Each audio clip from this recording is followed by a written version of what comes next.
விவசாயிகளுக்கு கிடைக்க வேண்டிய 317 கோடி ரூபாயை பெற்றுத் தருவதற்கான நடவடிக்கை எடுக்கப்படும் என்று முதலமைச்சர் விஜய் தெரிவித்திருக்கிறார். இதுகுறித்த கூடுதல் விவரங்களை நம்முடைய சிறப்பு செய்தியாளர் தமிழரசியிடம் கேட்கலாம்.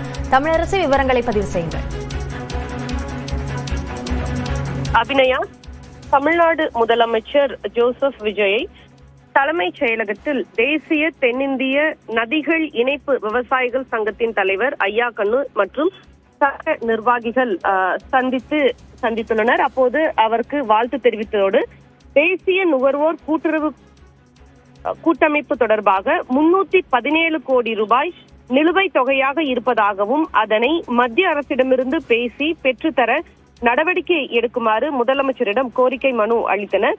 இதனைத் தொடர்ந்து முதலமைச்சர் நிலுவைத் தொகையை 2 வாரங்களுக்குள் பெற்றுத்தர தேவையான உடனடி நடவடிக்கைகளை மேற்கொள்ளுமாறு சம்பந்தப்பட்ட அலுவலர்களுக்கு அறிவுறுத்தி இருக்கிறார். அபிநயா,